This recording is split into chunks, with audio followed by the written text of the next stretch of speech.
We just had a YCS and also some regionals, so now we have a better view on what the meta is looking like post Legacy of Destruction and the ban list before it. Now, this is what I said before any results, so that was just the hunch. Now that we have more data, more testing and so forth, we can talk about it more. Now, one thing I really want to start with is that when I put Melodious here, I distinctly said I have no clue what this does, so I can't judge it. And so given that fact, let's start with this deck. I actually started testing against this, I want to say a week and a half ago, and I was instantly, holy shit, this deck is crazy. So going from I have no clue what it does to, yeah, this might actually be, in my opinion, the only pick after Fire. You can either play it as an engine inside other decks, whether it's in Fire or in Voiceless or so forth, but Melodious is just a nutty engine. It kind of feels like Super Heavy Samurai 2.0. It's like Super Heavy Samurai in terms of value without any of the drawbacks.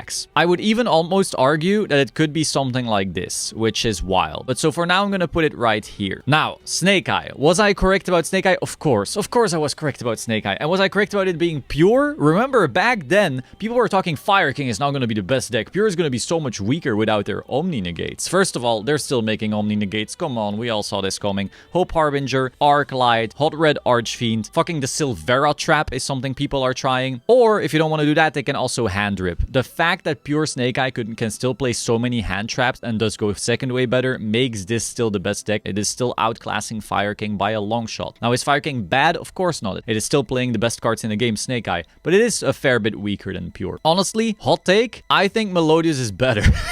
Whoa, I'm gonna get some flack for this one, but that's fine. I got flack for this as well. I got flack for tons of shit. I think Melodious is a better deck than Fire King. Come at me. Now, let's see. What else changed? Did Runick's stun perform as well anymore? No. And I think one thing is, first of all, people are kind of respecting it more. Snake Eye players are playing some more stuff like Twin Twister and so forth, in part thanks to Christian Urena, amazing player. But another thing is that Runick's stun was often relying on its Synchro Zone Floodgate in order to not really take any battle damage while they stalled you out. And Tenpai is a new deck a bunch of people are playing. Not only is it like solid, but more on that later, but it's also very cheap. So when I was at a regional last Sunday, I went 5-2 with Yubel of all decks, Yubel Horus at 53 cards. Yeah, I was scoping. I knew I was scoping, but it was really fun. But so I was there, I was seeing so much Tenpai. It was pretty nuts. So many people playing Tenpai, suddenly your deck that's reliant on a anti-everything but synchro card feels kind of worse. So I actually think that this deck now moves slightly down. Now, if Tenpai drops off a little, Runick gets better again. And it's not like there's no other floodgates to replace Synchro Zone with. It's just that was like the easiest one to keep going. Now, next Tenpai. When I made that list, I said, as long as people don't know what the fuck is going on with this deck, it'll be here, and then afterwards it'll drop here. And I actually think that it dropped here faster than expected. I thought everyone would be playing like ass into this deck and wouldn't even prepare for it, but people did. People started playing Dimensional Barrier like crazy. And so this deck, while it put up results, it didn't put up nearly as many results as some people thought. Beyond that, the deck actually isn't that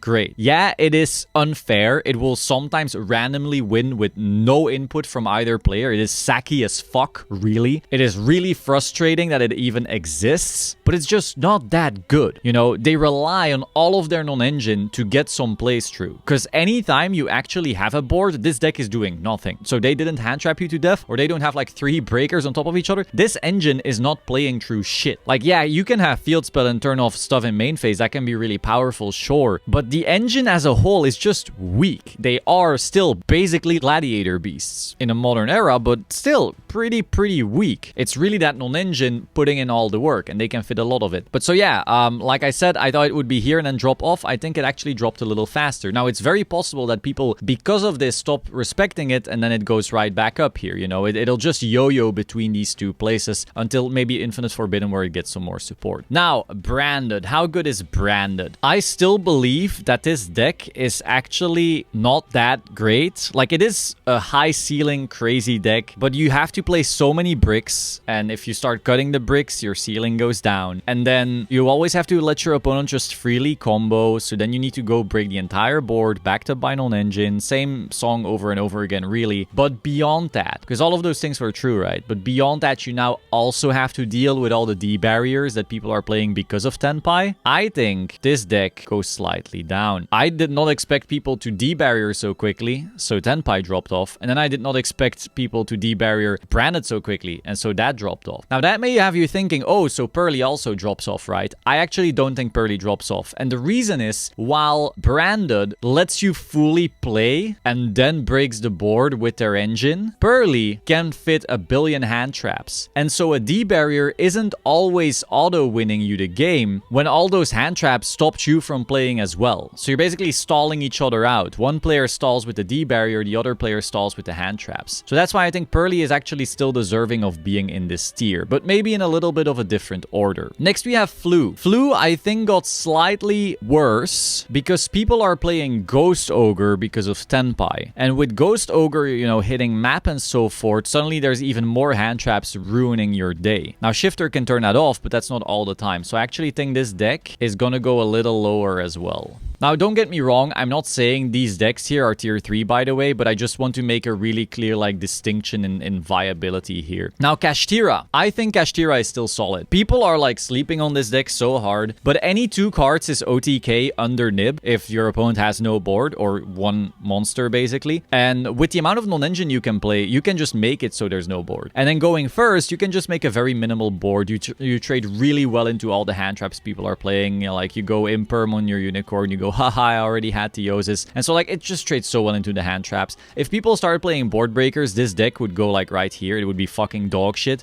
But as long as people are forced to play hand traps because of Snake Eye, I think this deck is still really solid. Now, that being said, I do think it's, like, better than Tenpai. Hot take. I know Tenpai is doing better, but that's also because Tenpai is played way more and people don't know what the fuck it does yet that well just yet. I also actually hot take think, nah, it's Purrely is slightly worse. Yeah, something like that. So next up, Centur-Ion. Centur-Ion got way better. I think this deck can still fit the amount of crazy non-engine it was playing before, but now it can also play under Shifter, so it can play Shifter itself. I know some people think that playing Shifter in this deck is bad. Fair enough, but I think Shifter is so broken and it literally doesn't matter. So I think this actually moves up to the top of B right here. Next we have Plans. Again, Jess said this deck is crazy. I will believe her for it, but I haven't seen it yet, so I'm gonna move this down. It is also like a breaker deck, and I just think that breaker decks right now suck balls. But I do look forward to her and others, you know, doing well with it and maybe proving me wrong. I'm down for it. Next, Labyrinth. I think Labyrinth is pretty good because people aren't really playing Bell just yet. Backjack shenanigans and so forth. I think this deck is better than a lot, actually. I think it's somewhere here. Next, Voiceless Voice. I think Voiceless Voice is like the fairest good deck out there. Like their end board,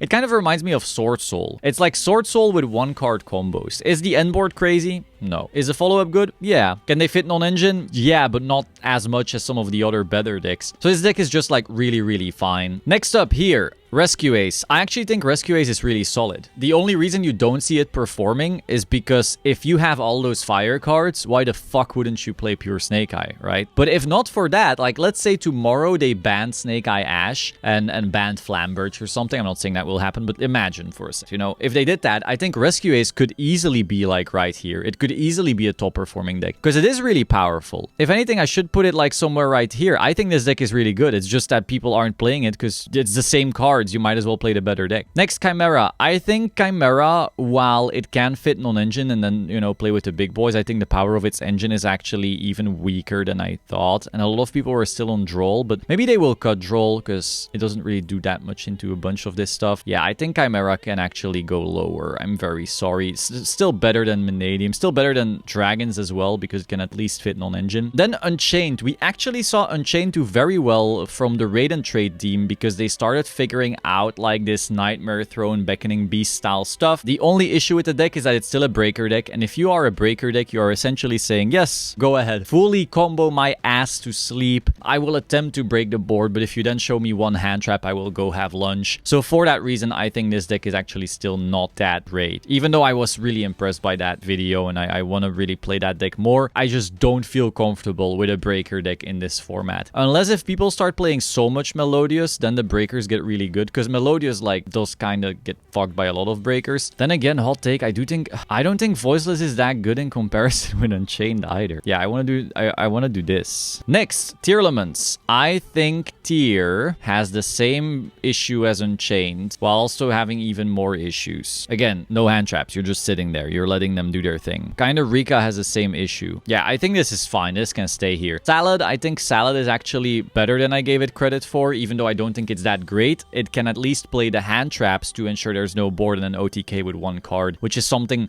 like pure Snake Eye, but then way worse, you know? It's infinitely worse pure Snake Eye, but I think infinitely worse pure Snake Eye is still better positioned than a deck that's relying on breakers. Next, in the sad category, dragons. I've not seen dragons do anything. Yeah, sad. Yubel. I think Yubel is still ass. Now, it will get better, and I've been playing it a lot. It is really fun, and the main reason I put it in the sad emoji category last time was because every build I was seeing was playing these 1 billion bricks and then didn't have room for the hand traps required to win hand trap wars, you know. With breakers, you are never breaking a properly piloted pure Snake Eye board at all. It just doesn't happen. Your Snake Eye opponent needs to just suck, which can happen, but it's not something you should be like hoping for. So instead, you need to fit the hand trap so that there's no board, and Yubel, you know, wasn't really able to do that. I've been cutting so many bricks in that deck that now I can sometimes win hand trap wars against Snake Eye. And so that has made me think, okay, maybe this deck can be a little bit better than I gave it credit for. But that said, if you're still just trying to board breaker the best decks,